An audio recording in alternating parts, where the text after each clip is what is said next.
예, 새누리당의 이 시각 의원총회를 열고 유승민 원내대표 거취를 결정합니다. 친박계와 비박계가 수싸움을 벌이는 가운데 표 대결로 이어질지 관심입니다. 어떤 결과가 나든 후유증이 예상되는데요.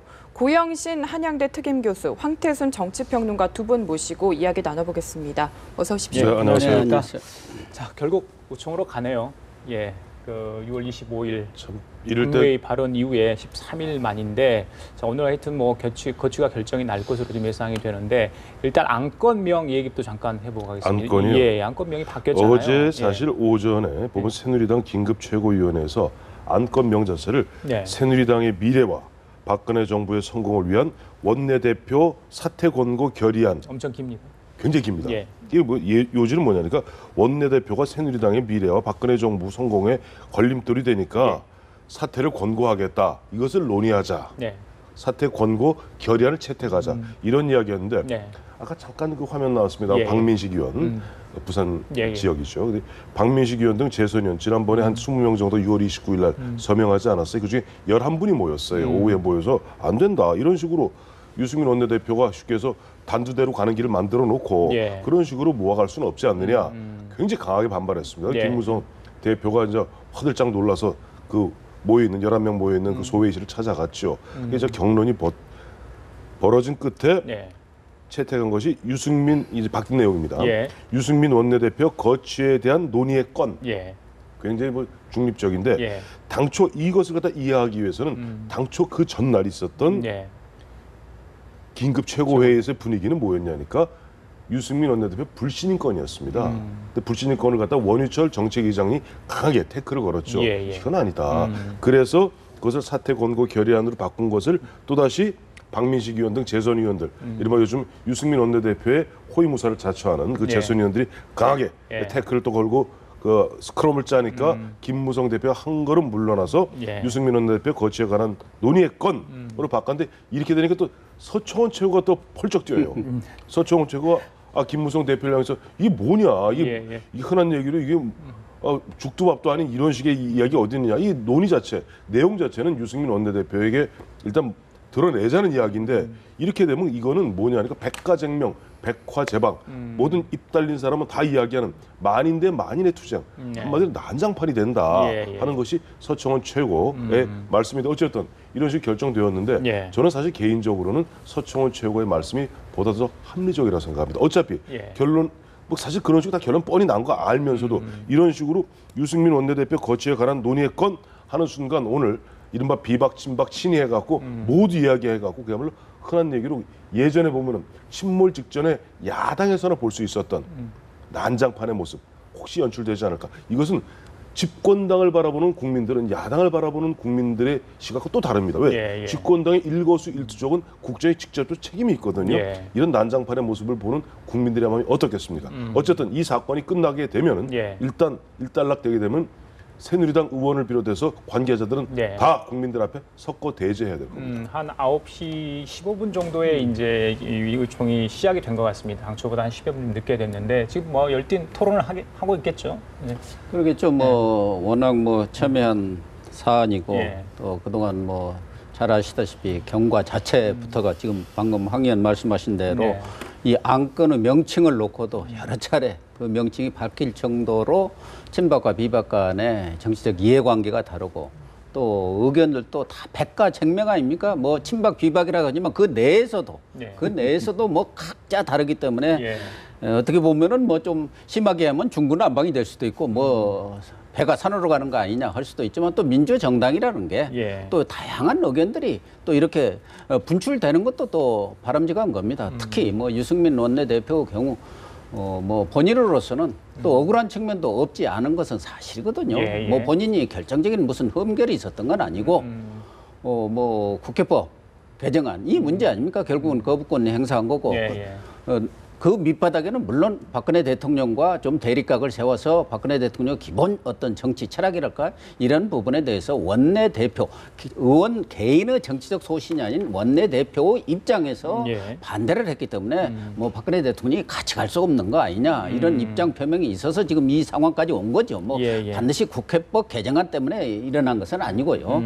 어쨌든 그렇기 때문에 오늘 제가 볼 때는 난상 토론이 벌어지면 경우에 따라서는 꽤 오랫동안 과거에도 뭐 7, 8시간 뭐 이렇게 토론을 한 적이 있습니다. 예, 160명인데 지금 오늘 몇 명이 참석했는지는 모르겠지만 그래도 한 140, 50명 참석 안 했겠습니까? 이런 때 뭐 외국에 갔다든가 뭐 아프다든가 불가피한 분 외에는 다 참석했으리라고 보고 그중에 상당수는 뭐 발언에 나선다고 봐야겠죠. 그렇죠. 그렇다 보면은 진행되는데 발언만 해서 또 끝나는 것도 아닙니까? 표결을 해야 할지 아니면 그렇죠. 총의를 어떻게 모아야 할지 이런 여러 가지 예. 논의들이 지금 완결되지 않은 상태에서 회의가 열렸기 때문에 예. 오늘 회의는 꽤 장시간 열리지 않을까 그렇게 전망이 됩니다. 네, 그렇고 결국에는 2번이나 바뀌어서 거취의 건까지 이름이 안건이 바뀌었는데 네. 아직 뭐 정확한 워딩이나 문구가 공개되지 않았습니다. 어떤 내용들이 담길 거라고 보시나요? 아니 그러니까 앞서 우리 고 네. 교수님 말씀하신 대로 원래 당초 그러니까 김무성 대표를 필두로 한 최고위원회에서 새누리당의 미래와 박근혜 정부의 성공을 위한 원내대표 사퇴 권고 사퇴 결의 공고 결의안이다 이렇게 하시죠. 이거 할 때는 내용이 뭐였냐니까 예. 최고위원들이 이렇게 했어요. 그딱 합의를 보기를 예. 자 문건 아도 뭐가 결의안이면 뭐가 문건이 있어야 될 거 아닙니까? 그러면 이 결의안 문건은 일단 원희철 정책위장과 원희철 정책의장이 초안을 잡고 김무성 대표가 최종 성안을 하는 그래서 그 결의안을 갖다가 의총장에서 논의에 붙여서 통과시키자 이런 취지였는데 문제는 그것을 갖다 재선 의원들이 강하게 11명 반대하는 바람에 유승민 원내대표 거취에 대한 논의의 건으로 바뀌지 않았습니까? 그야말로 모든 사람이 입을 열 겁니다. 기억해 보세요. 6월 25일 당시 박근혜 대통령이 오전에 국무회의 자리에서 굉장히 강하게 16분 동안 격정적 토론을 하고 그 오후에 열렸던 새누리당 의총이 무려 4시간 40분이 걸렸습니다. 40명 의원들이 나와서 다 한마디씩 했습니다. 오늘은 그때에 비해서 오늘은 그야말로 새누리당 소속 의원들이 느끼는 공포감, 불안감, 미래에 대한 불확실성 이런 것은 아마 그때 비할 바가 아닐 겁니다. 그때만 해도 여전히 박근혜 대통령이 유승민 원내대표 꿀밤 한번 먹이는구나. 유승민 원내대표 표현이죠. 상 줄 줄 알았더니 꿀밤 한 2대 먹이는구나. 이런 느낌이었기 때문에 40명 정도가 대통령이 거부하는 거부권 행사를 어떻게 처리할 것인가 이런 데 포커스가 맞춰져 있었습니다만 이건 뭐냐니까 새누리당의 미래와 의원 개개인의 장래 특히 보면 각 지역별로 당장 보면 충청도 의원들은 이른바 유승민 원내대표 물론 나라는 거 아니에요. 뭐 이장 의원이라든가 김태흠 의원 또 충청권의 의원의 이해관계 경남 경기 수도권 다 다릅니다. 이런 데서 보면 뭐 아까 말씀하신 대로 비박 친박 친이 또 계파별로 선수별로 다 이해관계 다르기 때문에 각자가 느끼는 공포감이 어마어마할 거거든요. 사실 헌정사상 지금 60년 넘어갔고 집권당에서 이런 국민들에게 이런 난장판 모습을 보인 적이 어디 있었습니까? 딱 한 번 있긴 있었어요. 1969년에 당시 박정희 대통령의 삼선 개헌 추진에 대해서 당시 공화당이 개헌 추진파와 개헌 반대파가 꽉 나뉘어서 삼선 개헌이죠. 그래서 그야말로 이 현재 신라 호텔입니다만은 그 영빈관에서 9시간에 걸친 격론이 벌어집니다. 그런 거야. 앞서 우리 고 교수님 말씀하신 대로 국민의 삶이라든지 국가 발전을 위해서 정말로 그건 목숨을 걸고 해야죠. 근데 이게 뭡니까? 지금 이런 모습으로서 지금 국민들 앞에서 지금 난상 토론을 벌이게 돼 있는데 미루어 짐작컨대 무슨 지금 문구를 얘기할 때가 아닐 거예요. 그렇죠. 지금 당장 각자 이야기하는데 문구라는 것은 결론적으로 이러저러 해서 좋다.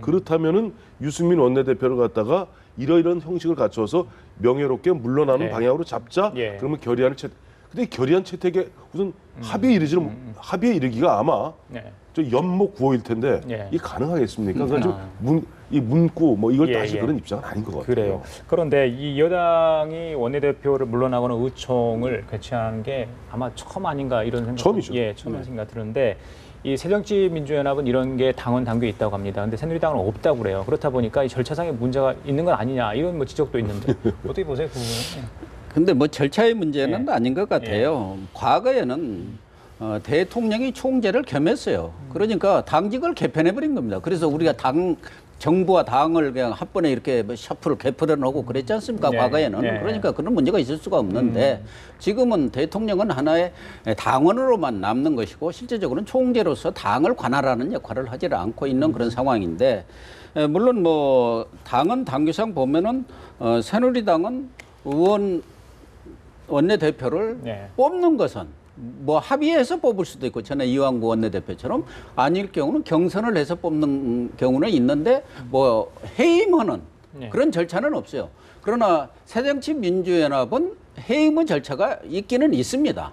그러니까 당무위원회라든가 최고회의가 요구하거나 의원 3분의 1 이상이 요구해서 의총을 열어가지고 3분의 2 이상의 출석과 3분의 2 이상의 찬성, 3분의 2 곱하기 3분의 2면은 해임을 할 수는 있는 것이죠. 그 해임의 사유는 물론 그때그때 다르겠습니다만, 그러나 이 여당도 뭐 해임의 어떤 절차는 없다고 하더라도 해임에 들어갈 경우는 의원들의 총의라는 게 결국은 모아지면은 총의가 되지만 그렇지 않을 경우는 표결을 갈 수밖에 없는 거고, 거기에 참석한 사람들의 뭐 과반이 될지 3분의 2가 될지, 뭐 새정치민주연합은 3분의 2로 되어 있으니까 아주 명확합니다만은 여당은 그런 것은 없어서 그런 것도 논란이 될 거고, 아까 뭐 황 의원 이야기한 대로 과연 이것을 어떻게 총의로 볼 것이냐, 거기에 상당수가 반대를 할 경우 또 발언만 나서는 사람만이 어떤 의사표명을 한 게 아니지 않습니까? 또 대부분의 경우는 이 좀 여러 가지 미묘한 정치 상황을 감안해서 침묵을 지키는 경우가 많죠. 이런 때는 그냥 뭐 나서는 것보다 가만히 있는 게 상수다. 그래서 좀 대세적으로 서는 것이 낫다. 이렇게 생각할 수도 있기 때문에 오늘 결론을 어떻게 낼지 저희들도 좀 예측하기가 좀 어렵습니다. 현장에서 몇 가지 소식이 들어와 있는데요. 김무성 대표가 모두 발언을 통해서 이 오늘 내에 거취 문제를 반드시 끝내겠다, 결론 내겠다, 이런 이야기를 모두 발언에서 했다고 모두 국민 분열을 원치 않는다, 이런 이야기를 했고요. 오늘 그 의총에는 100명 이상의 의원들이 참석을 했고 30여 명이 찬반 토론을 신청을 했다고 합니다. 꽤 시간이 걸릴 것 같네요, 보니까.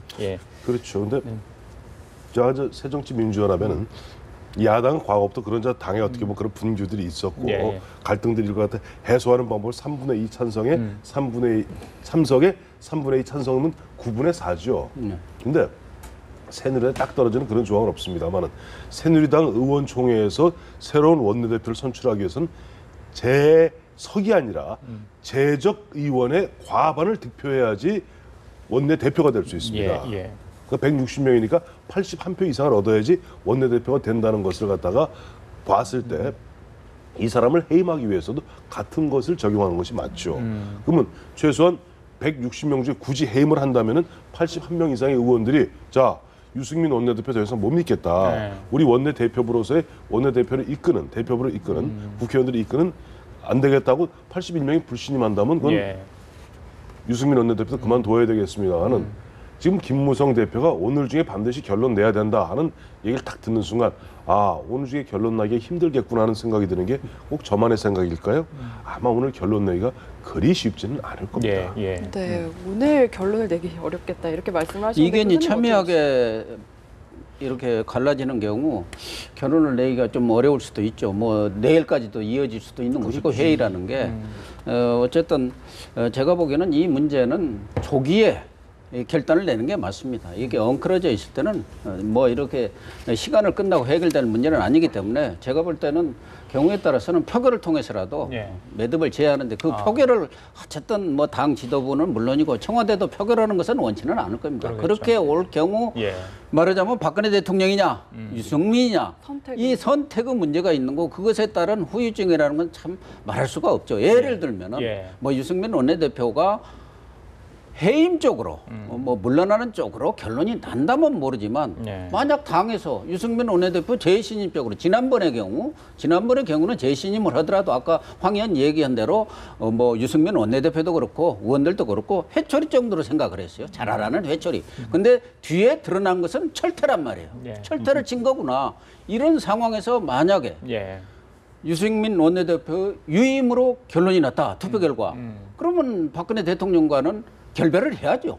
그렇지 않습니까? 현실적으로 박근혜 대통령에 대해서 거부권, 불신임을 한 거나 마찬가지인데 그런 상황을 과연 여당이나 정부, 청와대도 원치는 않을 것이고 또 그런 상황이 올 경우 국정을 제대로 끌어갈 수가 있겠습니까? 박근혜 대통령은 물론이고 당도 당장 내년 총선이 있는 상황에서 박근혜 대통령의 지지율이 과거만은 못하다 하더라도 콘크리트 지지율 30% 안팎의 콘크리트 지지율이 있는데 이걸 빼고 나서 내년 총선을 간다 단독으로 독자적으로 이것은 아마 대다수 새누리당 의원들도 상상하기는 어려울 것입니다.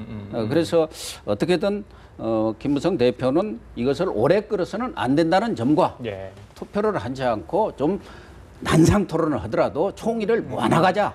그래야만이 파국은 막는다. 예. 그런 생각은 확고한 것 같은데 예. 그건 뭐 회의라는 게 또 진행하다 보면 어느 쪽으로 이렇게 휩쓸릴지 모릅니다. 우리들이 생각을 갖고 있다고 하더라도 또 회의를 하다 보면 어떤 사람이 또 아주 격정적으로 예. 발언을 잘해갖고 분위기를 확 몰고 가면 또 그렇게 가는 경우도 있고 그래서 오늘은 좀 시간을 두고 지켜봐야 할 것 같아요. 네, 평론가님이 보시기엔 만약에 표대결로 간다면 어떤 시나리오들 예측해 볼 수 있을까요? 근데 저는 개인적으로는 우리 고 교수님은 조금 생각이 다른 게 이렇게 질질 끄는 딱 떨어지게 표결해갖고 실제 그럼 새누리당에서 지금 보면 김무성 대표는 절대 표결로 가면 안 된다는 거 예, 아니에요? 예. 근데 딱 떨어지게 표결했으면 좋겠어요. 그래요?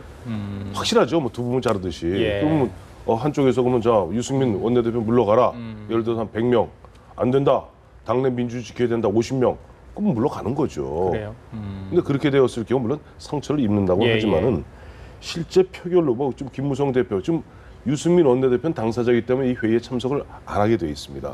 당원 당규에 따라서 예. 의총의 이해관계자는 참석을 안 하는 겁니다. 그렇죠. 예. 그러니까 뭐다고 결국 이것을 갖다가 사실상 김무성 대표하고 지금 어떻게 보면 유승민 원내대표의 최측근이라 할 수 있는 조혜진 원내수석 부대표하고 이걸 끌어가거든요. 예. 끌어가는데 여기에서 그럼 과연 표결에 이르기까지 아마 어려울 거예요. 제가 오늘 보니까 오늘 난상 토론에서 무언가 총의를 못 모은다면 예. 내일로 또 연기될 가능성이 있어요. 아. 그러면서 또 왜냐하니까 지금 양쪽 다가 서로 으름장만 놓고 있을 뿐 실제 표결에 붙었을 때 네. 확실한 수계산이 안 떨어질 겁니다. 예. 그 수계산을 하려면은 결국 모여서들 수군 해갖고 서로 뭐 단합을 합쳐야 되는데 그렇죠. 당장 보세요. 지금 새누리당에 의원 160명입니다만은 원내 대표단이 15명이에요.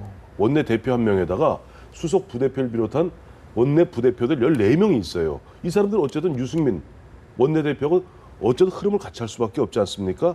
또 보면 원희철 정책위장, 또 정책위장과 함께하는 정책 부의장들 또 흐름을 같이 해요. 그런데 재선위원들 이런 가운데들 친박은 친박대로 비박은 비박대로 이런 보면 아직 수계선이 안 떨어지기 때문에 오늘 당장 표결로 가기는 쉽지 않을 것이고 다만 앞서 우리 고 교수님 말씀하신 대로 제가 아까 69년도 예를 들었잖아요. 8시간 경론이 막 붙어 결론이 안 났어요. 결국. 결론 안 돼. 누가 결론 낸 줄 아세요? 이만섭. 그 당시에 초선 재선위원이던 나중에 뭐 국회의장을 2번이나 하십니다만 동아일보 기자 출신의 이만섭 젊은 의원이 딱 한마디로 결론을 냅니다. 자, 이렇게 골치 아프게 할 거 없다. 그러면 여태까지 대통령 갖다가 잘못 모셨던 이우락 비서실장, 김영욱 중앙정보부장을 사퇴하는 조건으로 찬성해드리자. 그러니까 누가 그렇게 딱 명분을 세우면요 우 쏠려가요. 마찬가지입니다. 지금 의총에서 누가 흔한 얘기로 좀 논리가 정연하게 그야말로 대의 명분에 맞는 이야기를 해갖고 한 사람, 두 사람, 세 사람만 이야기하면 와 분위기 글로 쏠릴 가능성도 있기 때문에 이 판이 지금 의총판이 갑으로 갈지 을로 갈지 아무도 모른다는 것이 제 판단입니다. 예. 네. 저는 뭐 어차피 총의로 모아지면 뭐 좋겠지만 예. 어느 경우든 총의로 모아지면 좋겠지만 그렇지 않을 거는 뭐 표대결을 하는 수밖에 없지 않겠느냐. 예. 그렇게 될 경우 제가 볼 때는 뭐 가결적으로 갈 겁니다. 왜? 뭐 지금 김무성 대표라든가 이런 분들도 사실은 뭐 그동안 유승민 원내대표에 대해서 두둔도 하고 좀 감싸기도 했지만 대통령을 이겨먹을 수 없는 거 아니냐 이 얘기는 벌써 이미 김무성 대표의 생각은 정해진 거고 또 그 김무성 대표를 비롯한 이런 비박 쪽의 상당수 사람들도 그의 의견에 동감을 하는 측면이 있고 그러나 문제는 경우에 따라서는 거기서 강력하게 왜 유승민 대표만 책임을 져야 하냐. 이 상황을 가져온 것은 최고위원들은 책임이 없느냐. 지금 그렇지 않아도 계속 나오고 있는 거 아닙니까? 그러면은 전원이 책임을 져라. 어? 유승민 대표만 책임을 져야 할 아무런 이유가 없다. 거기에 최고위원회 의결도 거쳤고 국회 붙일 때 국회법이든 뭐 공무원연금법안이든 다 최고의 의결이라든가 의총을 거쳐서 다 된 거기 때문에 그렇다면은 지도부가 책임을 져야 한다 이렇게 또 몰고 가는 상황도 올 수가 있기 때문에 이 부분은 상당히 예측하기가 사실은 저희들도 뭐 오랫동안 정치판을 지켜봐 왔지만 예측하기가 참 쉽지가 않습니다. 자, 평론가님, 그 청와대도 사실은 이 문제들 빨리 좀 해결됐으면 하는 바람이 있을 거예요. 지금 당청 관계도 좀 빨리 좀 회복되기를 원하고 있을 텐데. 어떨까요? 지금 상황. 지금 사실 이 사태를 바라보는 일반 국민들 특히 보면은 정치권 말고 비정치권 예를 들면 관료라든가 기업이라든가 어떤 눈으로 바라보겠습니까?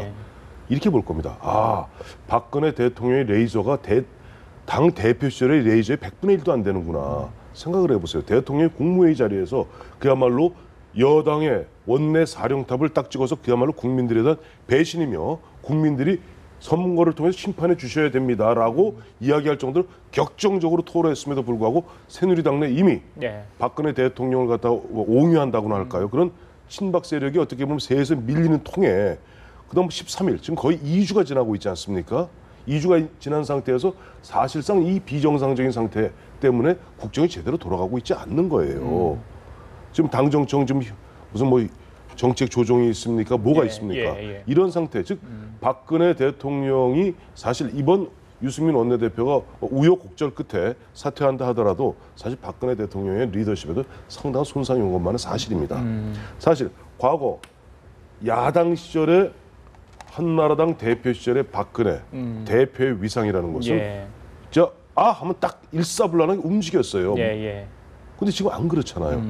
그리고 이런 상태에서 지금 보면 박근혜 대통령은 많은 사람들이 짐작하기에 4년 차에 들어서는 2016년 4월 총선, 내년 20대 총선이 끝나고 나면은 사실상 대통령이 레임덕 현상에 빠져들지 않겠는가 예상했습니다만 사실상 1년을 앞당겨서 지금 레임덕 현상을 보이고 있는 거예요. 이 자체가 레임덕 현상을 보이고 있는 이런 모습 속에서 과연 앞으로 대통령이 지난 2년 반 동안 보면 뭐 4대 개혁을 말씀하셨습니다만은 사실 어떤 손에 잡히는 결과 안 나오지 않았어요. 그럼 과연 이렇게 보면 어떻게 보면 약해진 추동력이 국정 장악력과 국정 집행 추동력이 약해진 대통령이 과연 그 험난한 4대 개혁을 갖다가 가열차게 밀어붙일 수 있겠는가 하는 부분에서 어떻게 관료들은 관료들대로 슬쩍 눈치를 보고 또 기업은 기업들대로 슬쩍 눈치를 보고 있는 것은 어떻게 보면 좀 안타까운 현실입니다. 그래요? 네. 청와대 분위기는 일단 좀 상황을 예의주시하는 분위기고 지금 방금 조금 전에 들어온 소식을 보면 비박계가 의총 토론에서 표결을 주장했다고 합니다. 아까 표결을 가면 가결적으로 결론이 날 것이다 말씀을 하셨는데 비박계는 또 그렇게 생각 안 하는 걸까요? 뭐 비박계는 나름대로 또 생각이 다르겠죠. 표 계산을 나름대로 했을 테고 국민 여론은 뭐 전반적으로 유승민 사태에 대해서 부정적인 것 아니겠습니까? 그동안 쭉 조사를 한 거 보면은 좀 그 격차는 줄어들었지만 아직까지도 뭐 대다수 국민들은 왜 쫓아내는지를 모르겠다. 뭐 이런 쪽의 의견이 많은 것 같은데 그러나 새누리당 당원들, 그 새누리당 지지자들을 상대로 한 데서는 뭐 6대 4라든가 7대 3 정도로 압도적으로 아마 유승민 원내대표의 그런 퇴진 쪽에 찬성을 하고 있는 것 같아요. 어쨌든 비박 쪽에서 뭐 투표를 하자고 했다 한다면은 경우에 따라서는 뭐 표 계산을 해서 승산이 있다고 할 수도 있지만 이 결과에 대해서 명명백백하게 힘을 또 보여줄 수도 있는 것이고 그렇지 않습니까? 뭐 거의 뭐 비슷하게 나올 수도 있는 것이고 그렇기 때문에 그렇지 않을 경우 이게 두고두고 불씨가 될 가능성이 많거든요. 총의가 모아져서 아무도 그렇게 합시다. 뭐 반대하는 사람들도 뭐 반대는 하지만 그렇게 가결하는 쪽으로 뭐 사퇴하는 쪽으로 하자고 했으면 모르는데 일부라도 끝까지 이건 안 된다. 표결을 하자 하면은 표결을 할 수밖에 없는 거 아닙니까? 그렇지 않을 경우는 그 정당성을 입증할 수가 없죠. 표결을 안 했는데 사람의 마음속으로 어떻게 하느냐. 또 경우에 따라서는 비박의 입장에서는 이것은 무기명 비밀 투표이기 때문에 무슨 거수로 하지는 않을 거기 때문에 의외의 결과가 나올 수가 있는데 참 그런 경우 아까 뭐 황 의원도 여러 가지 걱정을 했습니다마는 박근혜 대통령이 과연 유승민 원내대표 사퇴 문제에 대해서 명분이 있는 것이냐 또 정치적 리더십을 그동안 발휘를 했느냐 좀 설득도 하고 또 대화도 나누고 이런 거 문제는 있지만 그러나 대통령의 임기가 2년 반이 남은 상태에서 경우에 따른 식물 대통령이 될 수밖에 없는 만약에 부결이 될 경우 사퇴하니 식물 대통령이 될 수밖에 없는 그런 상황에 대한 그 염려는 꼭 새누리당 의원뿐만 아니라 국민이라든가 뭐 기업하는 사람들 여러 사람들이 갖고 있는 하나의 불안감일 거예요. 그런 점에 대해서는 어떻게 비박들은 해소해 나갈 건지 그런 것들이 좀 걱정이 됩니다. 표 대결로 간다면 예측이 쉽지 않을 거다. 대부분들 이렇게 이야기하시는데 저희들이 그 새누리당 새 분표를 좀 준비를 했으니까 평론가 좀 보시고 좀 이야기를 좀 해주세요. 지금 뭐 여러 가지 계파가 있겠죠. 뭐 지금 친박계, 비박계 또 또 중립 성향의 친박 또 비박 이렇게 나누고 있는데 뭐 지금 대표적인 인사들만 지금 화면에 지금 올라와 있는 상황인데요. 자, 160명이 어떻게 지금 표가 갈리고 있는지 모르겠습니다. 오늘 이제 의총에는 한 100여 명의 이상의 의원들이 참석한 걸로 보이는데 만약 표 대결로 갔을 때 어떤 결과가 나올지 일단은 뭐 친박이나 비박이 최악의 상황, 그러니까 표 대결까지 갈 상황을 염두에 두고 어떤 물밑 작전을 했는지 여부는 아직 모르겠습니다. 아마 약간 있었겠죠, 교감이. 그럼에도 불구하고 지금 뭐 공식으로 드러난 건 없는데 어떻게 보세요, 우리 총장님? 이 동상 이런 거 보는 전부 똑같은 상황을 보고 친박은 친박대로 비박은 비박대로 아전 인수격 해석들을 하고 있는 것 같아요. 그러니까 지금 친박 입장에서는 지금 현재 보면은 친박, 비박, 뭐 중도도 이렇게 줄로 나눠서 대충 따져보면 비박이 많거든요. 그러나 그럼에도 불구하고 친박 입장에서는 자, 이것을 질문 자체를 갖다가 유승민이냐 박근혜냐. 자, 유승민을 선택하는 경우는 박근혜 대통령은 그야말로 식물 대통령이 되고 그 순간 당신들은 내년 총선에서 어떡할래? 라고 이야기하면 아마 다 그래도 유승민을 갖다 포기하고 박근혜 대통령을 선택할 걸 하는 것이 친박들의 속계산이에요. 그럼 비박들은 어떻게 계산하냐? 아니야. 그거는 현재 지금 보면은 분위기가 뭐 보면 김태흠 의원이나 이장우 의원들에게 유승민 저 원내대표가 물러가야 된다. 이게 어떻게 할 수?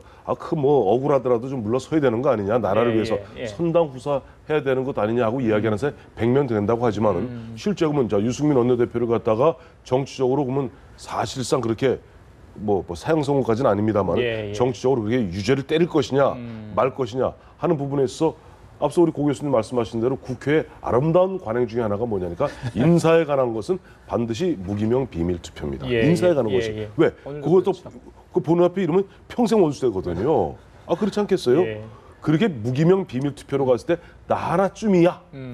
나 하나쯤이야 하는 마음들이 휙 돌기 시작하면 이거는 오히려 보면은 두 가지 경우죠. 의외의 결과가 나올 수 의외의 결과가 나와서 유승민 유임 또 유승민 유임이 아니라 할지라도 찬성 뭐 아까 제가 81표 얻어야 된다고 그랬잖아요. 찬성 79, 반대 뭐 얼마 이래갖고 안 된다. 이러는 경우는 박근혜 대통령은 유승민 원내대표에 대해서는 뭐 나중에 뭐 그렇게 그런 상황이 되면 유승민 원내대표가 아마 자진 사퇴할 거예요. 그런 상황을 보더라도 그렇더라도 박근혜 대통령이 더 이상 그 보면 이 청와대가 국회 특히 이 새누리당을 갖다가 이른바 2중대, 3중대 출장소로 보지 않지 않겠느냐. 주로 보면 수도권 의원들이 그 생각을 하는 것 같습니다. 그래요? 그러니까 충청도나 대구 경북 의원들은 생각이 또 다르죠. 내년 총선 가면 그래도 어쨌든 박근혜 마케팅을 해야 되니까. 그러나 수도권 의원들은 또 이 경우가 다르거든요. 그러다 보니 각자 아전 인수격 해석을 하기 때문에 아까 김용태 의원 대표적으로 서울 저 강서 쪽 의원 아니에요. 그러니까 좋다. 한번 해보자. 표결해서 뭐 진짜 뭐 유승민 원내대표 재신임 받을 수도 있고 재신임 안 받는다 해도 비박의 비중이 48%가 되고 친박이 52%밖에 안 된다는 걸 입증만 해도 확실하게 청와대를 압도할 수 있는 거 아니냐. 여러 가지 수계산이 있는 것 같아요. 머릿속 복잡할 것 같습니다. 그 내부에는 아마 저렇게 비박 쪽에서 하자는 것은 이 경우 전에 새정치민주연합에서 뭐 그런 이야기가 보고서도 나왔지만 결국은 이 문제는 현재의 비박 지도 체제를 흔들자는 거 아니겠느냐. 청와대든 전국 주도권을 잡고 내년 공천권도 직접적인 영향력을 행사하겠다는 것에 있는데 지금 새정치민주연합의 재선 이상 의원들은 다 학살의 트라우마가 있습니다. 전에는 친이가 한번 쳤고 또 지난 선거 때는 또 친박에서 또 학살을 했고 그렇기 때문에 이번에 아무 거 없이 이렇게 박수로 쳐서 물려줄 경우 친박이 완전히 주도권을 찾고 차기 원내대표까지도 말하자면 친박으로 돌아가고 원내대표 돌아가면 정책의장은 자연스럽게 러닝메이트니까 따라갈 경우 그렇게 된 경우는 당 지도부가 완전히 친박 쪽으로 잡히고 내년 총선에서 학살을 당하지 않으라는 보장이 없다 이 말이에요. 그것을 과연 김무성 원내대표가 지켜줄 수 있느냐 이 부분에도 의심이 가기 때문에 여차하면은 이 학살이 예상되는 그런 상황 속에서 투표를 통해서 우리의 힘을 보여줘야 한다. 뭐 그런 생각을 할 수는 충분히 있다고 저는 봅니다. 그래서 어떤 식으로 결론이 나든지 내용은 이제 시작일 뿐이다 이런 이야기들이 나오고 있는데 그래서 김무성 대표 이야기를 해보고 싶어요. 언론에서는 순망치 않은 관계다 이렇게 표현을 많이 하거든요. 다음 타깃은 김무성 대표라고 봐야 될까요? 저는 처음부터 이 사태 6월 25일 박근혜 대통령이 공개적으로 국무회의 석상에서 일단 말씀은 원내 사령탑이라고 얘기했지만 그동안 현재 권력인 살아있는 권력인 박근혜 대통령과 앞으로 점점점 커가는 미래 권력인 KY, 김무성, 유승민 두 전형적인 가장 원조 친박이었다가 비박이 되신 분 아니에요? 우리 한번 저 필름을 거꾸로 한번 돌려보시자고요. 2005년 1월에 박근혜 대표 체제 쫙 했을 때 세 분이 함께 찍은 사진이 요즘 많이 회자됐죠. 김무성 사무총장, 유승민 대표 비서실장, 전혁 대변인. 자, 근데 이 두 가장 원조 친박들이 이제 비박이 진영에 있어서 미래 권력을 탐하고 있는 거예요. 그런데 앞서 우리 고 교수님 말씀하신 대로 내년 총선 두고 누군가 한쪽에서 강력한 권한을 잡았을 때는 이른바 공천 물갈이, 좋게 얘기하면 물갈이, 나쁘게 얘기하면 학살은 불가피합니다. 그런 상태에서 지금 이번에는 이미 박근혜 대통령과 박근혜 대통령 주변에 있는 친박들이 왜 김무성 대표에게 묻는 겁니다. 너는 왜 KY 스크럼을 짜고 말로 되지도 않을 사실 되게 어려운 오픈 프라이머리 한다고 이야기하면서 왜 자꾸만 보면 이 대통령의 영향권을 차단하려 드느냐. 오픈 프라이머리가 뭡니까? 완전 국민 경선이고 그야말로 미국식으로 국민들이 등록하고 아무나 가서 후보를 뽑을 수 있다면 그럼 대통령도 김무성 대표 말 좋죠. 당 지도부는 나도 간섭 못해. 근데 죄송합니다만 오픈 프라이머리를 하려면요. 여야가 합의해서 국회의원 선거, 공직선거법을 개정을 해야 됩니다. 근데 지금 죄송하게도 새정치민주연합은 그럴 생각이 별로 없거든요. 그렇죠. 그건 노골적으로 얘기하지 않습니까? 한 30%는 전략 공천하겠다. 전략 공천한다는 것은 오픈 프라이머리 안 하겠다는 겁니다. 그러면 김무성 대표는 안 될 거 뻔히 알면서도 계속 말만 나오면 오픈 프라이머리, 상향식 공천, 당 지도부인 나도 뭐 공천에 관여할 수 없다면서 사실 그 속내는 뭐냐니까 박근혜 대통령과 친박 실세들에게 너 여기 관여하지 마예요. 그러니까 박근혜 대통령과 지금 친박 실세들은 아니야. 이 당은 어떻게 만든 당이야.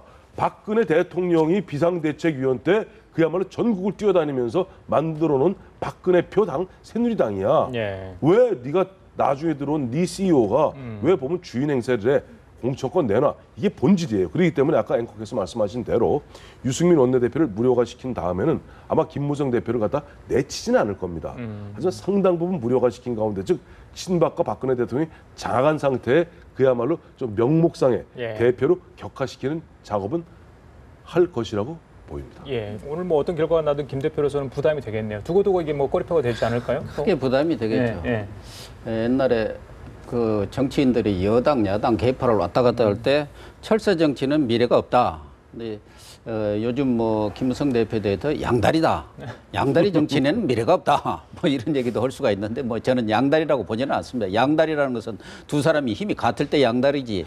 박근혜 대통령하고 김무성 원내대표가 뭐 같은 급은 아니기 때문에 양다리라고 볼 수 없고 뭐 김무성 원내대표로서는 지금 당을 깨지 않기 위해서 또 당청 관계가 최악의 그런 극단적인 상황으로 가지 않도록 하기 위해서 당 대표로서 나름대로 최대한의 그런 조정자, 중재자 역할을 지금 하고 있지 않나. 어떻게 보면 고육지책이라고 할 수가 있죠. 그 점에 대해서 김무성 대표 당신 생각은 뭐냐. 그런데 김무성 대표로서는 뭐 5선 의원이고 그래서 어떻게 보면 그동안 상당히 진중하게 이렇게 정치를 끌어오면서 이 차기 대선 후보들 지지에서도 뭐 그동안 좀 뒤쪽으로 처져 있었습니다만 최근에는 뭐 1위로 복귀를 하면서 상당한 영향력을 행사를 하고 또 자기의 확고한 대선 주자 아니냐. 지난번 성완종 리스트 사건으로 그동안 대선 후보로 거론됐던 몇 분들이 아주 자동으로 이렇게 퇴출당해버리고 그래서 다른 대안이 없지 않느냐. 하지만 어쨌든 이번 사건을 처리하면서 상처를 입은 게 틀림없고 그동안 박근혜 대통령과의 관계에서 본인으로는 그럴 겁니다. 대통령과 집권당 여당 대표가 갈등을 빚고 싸워가지고 이긴 대선이라는 게 없었다. 결국은 공동운명체고 한 배를 탄 사람들이기 때문에 어느 쪽인가에 포용을 해야 한다. 대통령이 자기를 당을 포용하지 못하면 나라도 나서서 대통령한테 좀 뭐 어떻게 보면은 국민들 입장에서 보면은 좀 왜 그렇게 꼬리를 잘 내리냐 할 수도 있지만 내리더라도 내리더라도 뭐 한신처럼 뭐 나무 가랭이를 기억하더라도 자기의 뜻을 관철하고 자기 당과 이 정부가 박근혜 정부가 윤인하기 위해서는 화합의 모양, 통합의 모양으로 가야 한다는 생각은 확고한 것 같아요. 그런 점에서 좀 여러 가지 좀 비판의 여지도 있지만 김무성 대표로서는 정말 고육지책의 그런 뭐랄까 그런 어떤 전국 운영 전략을 구사하고 있지 않나 보여집니다. 알겠습니다. 참 본인도 안타까울 거예요. 뭐 과거 이해창 총재라든가 그런 분들처럼 확확 한번 들이받고 뭐 했으면 되겠지만 그럴 상황도 지금 아닌 거 아니겠습니까? 알겠습니다. 자, 지금 이 시각의총이 이제 진행 중인데 100여 명 이상의 의원들이 참석을 했다고 합니다. 30여 명 이상이 이제 찬반 토론을 시청을 했기 때문에 굉장히 많은 시간이 걸릴 것으로 보입니다. 결과 언제 나올지 모르겠습니다. 그렇지만 자, 국민들이 걱정하는 부분이 분명히 있기 때문에 원만한 좀 합의가 이루어졌으면 좋겠다 이런 생각을 해봅니다. 자, 지금까지 고영신 한양대 특임 교수 그리고 황태순 정치평론가 두 분과 함께 얘기 나눠봤습니다. 감사합니다.